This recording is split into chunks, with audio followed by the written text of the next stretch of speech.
네, 오늘 지혜로운 자의 삶을 살라, 지혜로운 자의 삶을 살라 이런 제목으로 말씀을 나누도록 하겠습니다.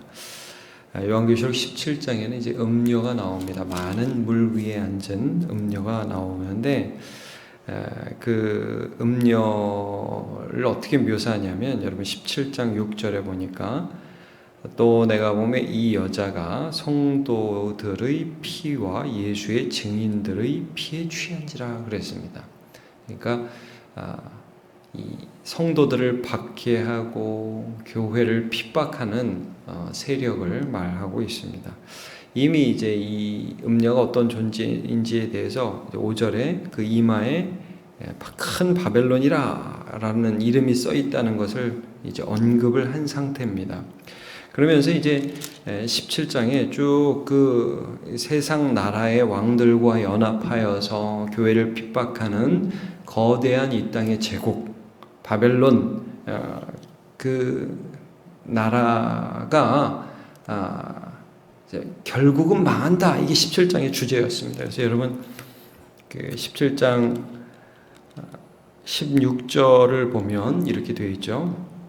내가 본 바 이 열불과 짐승은 음녀를 미워하여 망하게 하고 벌거벗게 하고 그의 살을 먹고 불로 아주 사르리라. 그러면서 이 세상에 연합되었던 이렇게 교회를 박해하고 자기들끼리 잘 살고 희희낙낙했던 그런 정치의 세력들과 경제의 세력들과 이런 연합했던 것들이 결국엔 무너질 것이다. 이렇게 말씀을 하면서 끝납니다. 그래서 17장 맨 끝절을 보시면 18절이죠. 또 내가 본 그 여자는 땅의 왕들을 다스리는 큰 성이라 하더라 하면서 그 큰 성이 무너졌다는 선포로 이제 18장이 시작되는 것이죠.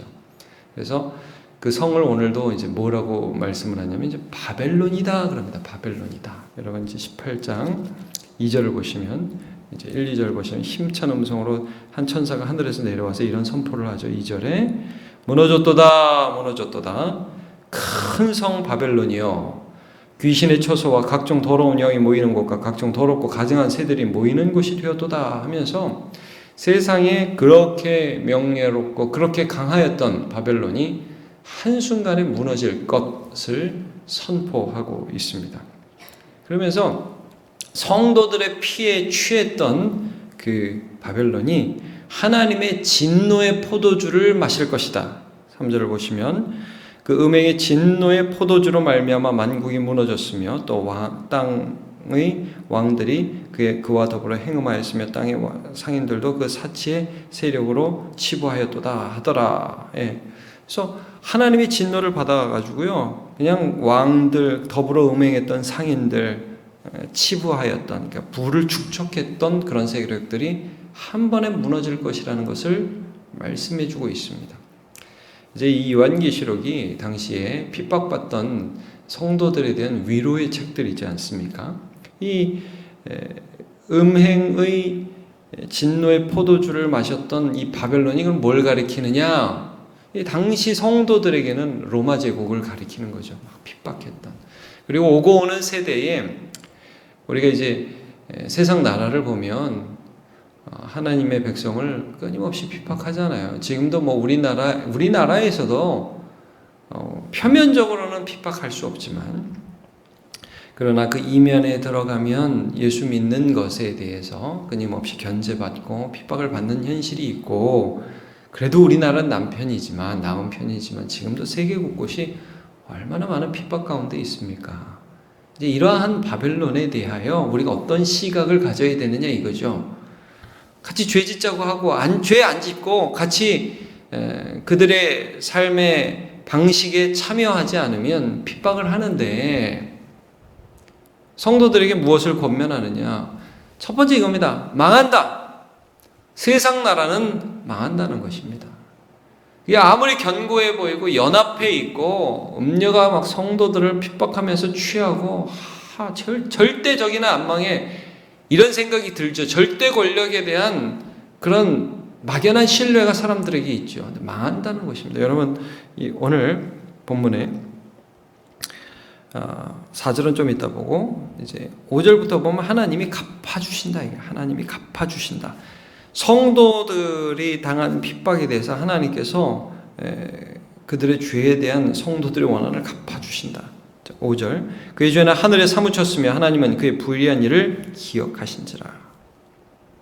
하나님이 기억하고 계셔요. 그래서 6절 그가 준 그대로, 그가 성도들의 피에 취했잖아요. 그가 교회를 핍박했잖아요. 그대로 그에게 주고 그의 행위대로 갑절을 갚아주고 그가 섞은 잔에도 갑절이나 섞어 그에게 주라. 피를 섞어 마신 그 잔, 핍박한 그 잔에 갑절로 하나님께서 진노의 포도주를 마시게 하시겠다는 말씀이죠.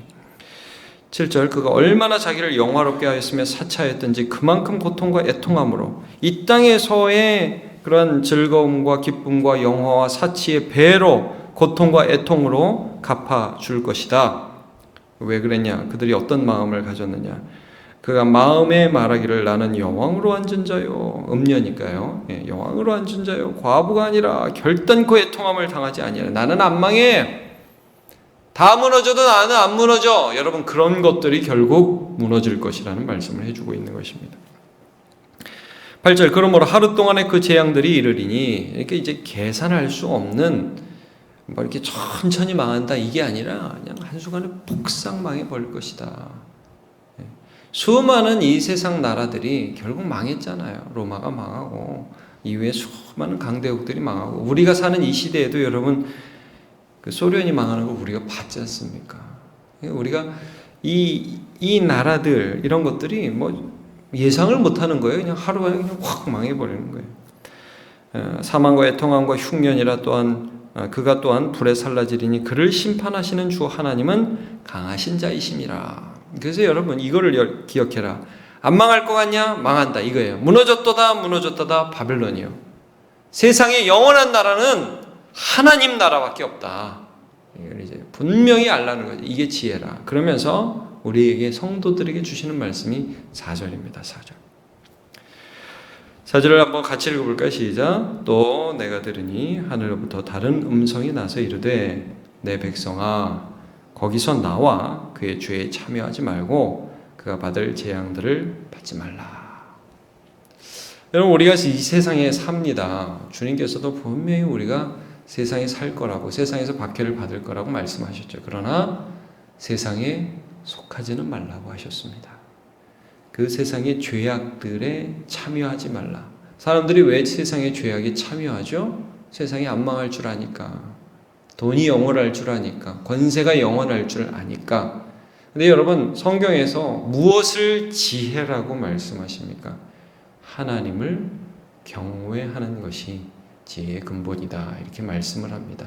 하나님이 어떤 하나님이신데요? 의인들에게 복을 주시고 죄인들의 악인들의 악함에 대해서 반드시 심판하시는 하나님이시다. 그 하나님을 경외함으로 오늘 내가 죄 짓는데 참여하지 않고 막 사는데 참여하지 않고 하나님을 경외하는데 참여하는 삶을 살아가는 것이 바로 지혜다 이렇게 말씀을 하고 있습니다.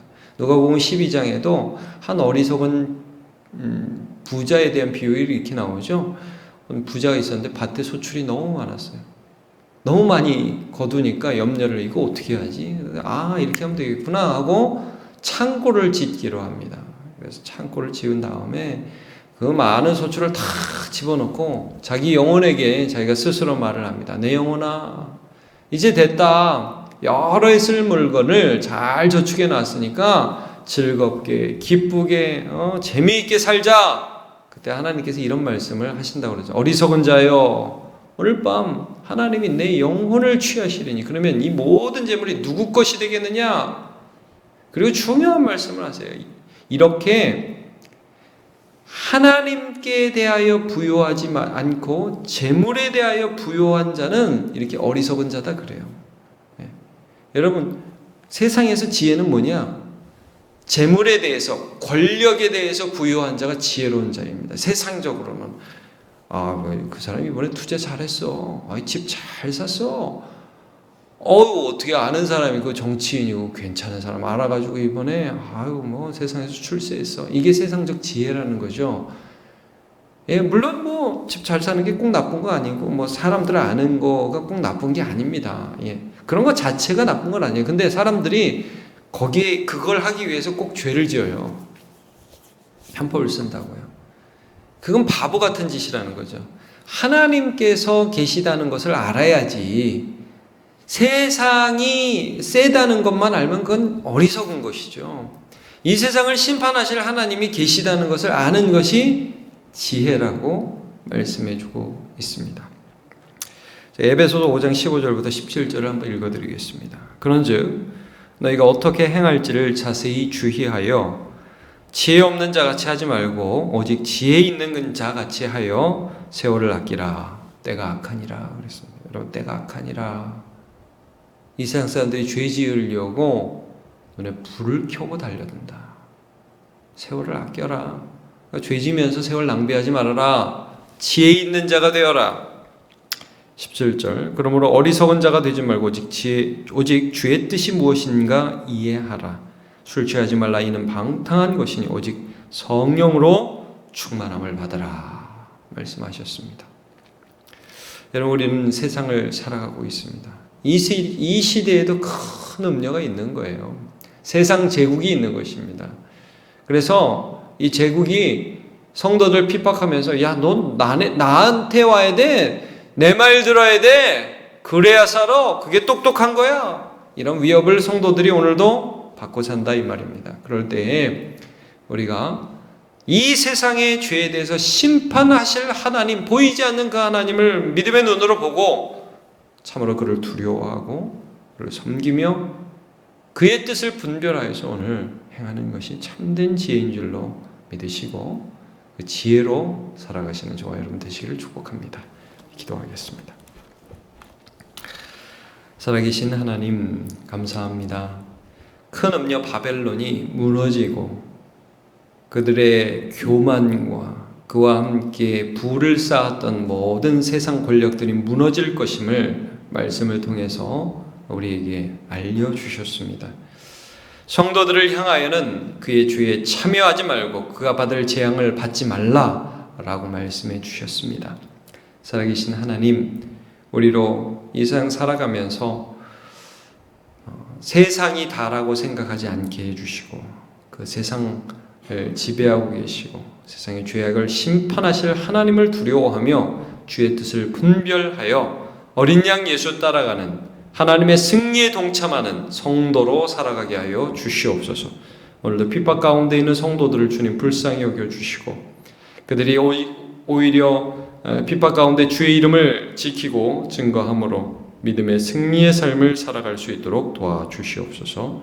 감사드리고 예수님의 이름으로 기도하옵나이다.